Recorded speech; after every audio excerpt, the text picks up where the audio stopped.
और तमाम वादों और दावों के बाद भी भ्रष्टाचार समाज में ठाठ से मौजूद है। तो यही कहा जा सकता है कि इस कलयुग में भी भ्रष्टाचार को कहीं से अमृत कलश जो है वो मिल चुका है और इसके बाद अब भ्रष्टाचार शायद अविनाशी हो गया है।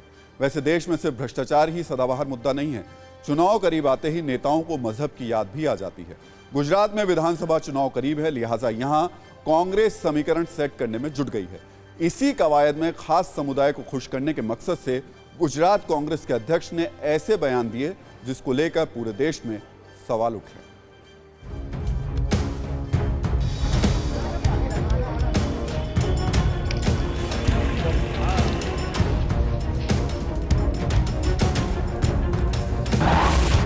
गुजरात में सियासी गदर मचा है। कहीं सड़क पर उतरकर लोग हंगामा कर रहे हैं, कहीं सड़क पर उतरकर नारेबाजी हो रही है,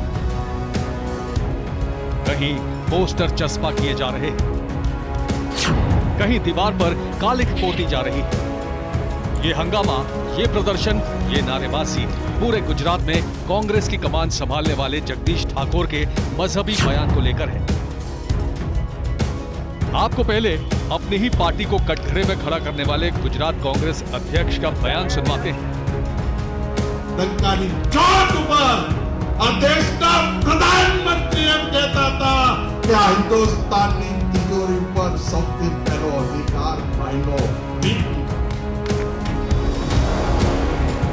हवाला पूर्व पीएम मनमोहन सिंह के पुराने बयान का जरूर है, लेकिन ये गैर जिम्मेदार बयान एक ऐसे नेता का है जिनके पास कई सालों तक देश की सत्ता चलाने वाली पार्टी का जिम्मा है, वो भी एक ऐसे प्रदेश में जहां हिंदू हैं, मुस्लिम हैं, सिख हैं, ईसाई हैं, यानी सभी धर्म के लोग हैं।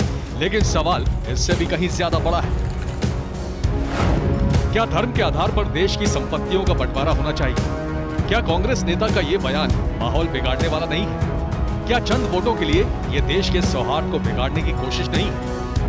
विश्व हिंदू परिषद ने कांग्रेस नेता के बयान के खिलाफ हल्ला बोल दिया है। अहमदाबाद में कांग्रेस दफ्तर पर हज हाउस के पोस्टर लगा दिए गए। गुजरात में चुनाव करीब है, सभी नेता अपने अपने समीकरण को सेट करने में जुटे हैं। कांग्रेस नेता जगदीश ठाकुर ने भी ये बयान खास समुदाय को खुश करने के मकसद से कांग्रेस अल्पसंख्यक सम्मेलन में दिया है। तो आज से करीब 16 साल पहले तब देश के पीएम रहे डॉक्टर मनमोहन सिंह ने नेशनल डेवलपमेंट काउंसिल की 52वीं बैठक में कहा था कि आर्थिक विकास प्रक्रिया को और अधिक न्याय संगत बनाने के लिए अल्पसंख्यकों को, विशेष रूप से मुसलमानों के लिए नई योजनाएं तैयार की जानी चाहिए। हमें यह सुनिश्चित करने के लिए नई योजनाएं बनानी होंगी कि अल्पसंख्यक, विशेष रूप से मुस्लिम अल्पसंख्यक, विकास के लाभों को समान रूप से साझा करने के लिए सशक्त हों। संसाधनों पर उनका पहला हक होना चाहिए। डॉक्टर मनमोहन सिंह के इस बयान को लेकर कांग्रेस अपने राजनीतिक विरोधियों के निशाने पर रही। विरोधी कांग्रेस पर मुस्लिम तुष्टीकरण का आरोप भी लगाते रहे। अब सवाल यह है कि आखिर 16 साल बाद गुजरात कांग्रेस के अध्यक्ष जगदीश ठाकुर को अचानक ये बयान क्यों याद आ गया? इसके लिए आपको टाइमिंग समझनी होगी। गुजरात में इस साल के आखिर में विधानसभा चुनाव होने हैं। गुजरात की आबादी में करीब 10% मुस्लिम हैं। गुजरात में 21 विधानसभा सीटें ऐसी हैं जहां 20% से ज्यादा मुस्लिम आबादी है। गुजरात में 60 सीटों पर मुस्लिम आबादी 20,000 से ज्यादा है। यानी गुजरात कांग्रेस के अध्यक्ष जगदीश ठाकुर की नजर विधानसभा चुनाव पर है। गुजरात में विधानसभा चुनाव का ऐलान होना बाकी है, लेकिन कांग्रेस नेता ने यहां अपना वोट बैंक पुख्ता करने के लिए बयानबाजियां शुरू कर दी हैं। वैसे यहां हम आपको गुजरात विधानसभा चुनाव 2017 से जुड़ा एक आंकड़ा भी बताना चाहेंगे। CSDS के एक सर्वे के मुताबिक गुजरात में तब करीब 80% मुस्लिम आबादी ने कांग्रेस के पक्ष में मतदान किया था। तो गुजरात कांग्रेस के अध्यक्ष जगदीश ठाकुर आज मुसलमानों को रिझाने के लिए डॉक्टर मनमोहन सिंह के बयान को दोहरा रहे हैं। इसलिए आज हम आपको कांग्रेस की राजनीति का एक और पहलू भी दिखा देते हैं। कांग्रेस की इस सियासत का रिश्ता भी गुजरात से जुड़ा हुआ है। 2017 विधानसभा चुनाव के वक्त कांग्रेस नेता राहुल गांधी का गुजरात में टेम्पल रन चर्चित हुआ था। तब विधानसभा चुनाव प्रचार के दौरान राहुल गांधी गुजरात के कई मंदिरों में गए थे। राहुल ने द्वारका मंदिर में दर्शन से अपने प्रचार की शुरुआत की थी। आपको याद दिलाने के लिए हम यहां बताना चाहेंगे कि 2017 में विधानसभा चुनाव के दौरान 45 दिन के अपने कैंपेन में राहुल गांधी गुजरात के 27 मंदिरों के दर्शन करने गए थे। गुजरात में विधानसभा की 87 सीटें मंदिरों से प्रभावित मानी जाती रही हैं। कांग्रेस को इनमें से 47 पर जीत मिली। राहुल ने जहां जहां मंदिरों के दर्शन किए वहां उन्हें 2012 के मुकाबले 10 सीटों का फायदा हुआ। राहुल गांधी ने जिन जगहों पर मंदिरों में दर्शन किए वहां कांग्रेस ने 18 सीटें जीती थी।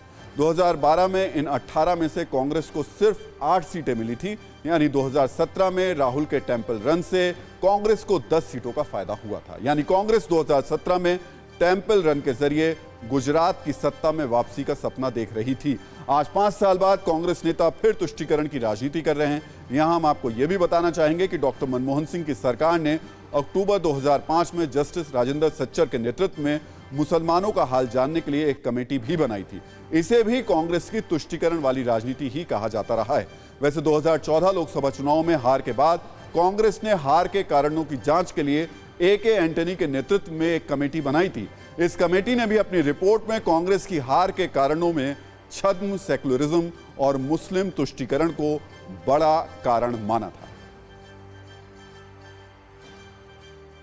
तो कांग्रेस नेताओं पर वोट के लिए हिंदू मुसलमान करने के आरोप लगते रहे, इस पर हम कुछ नहीं करेंगे, लेकिन हम ये जरूर कहेंगे कि देश 130 करोड़ भारतीयों का है और देश के संसाधन पर हर भारतीय का हक है। संविधान भारतीय नागरिकों में धर्म और वर्ण के आधार पर भेद नहीं करता, इसलिए संसाधनों पर भी बगैर भेदभाव के सबका अधिकार है। हाँ, ये जरूर कहा जा सकता है कि वो हर भारतीय जो कमजोर है उसे बगैर धर्म और वर्ण के भेदभाव के संसाधनों पर पहला अधिकार मिलना चाहिए।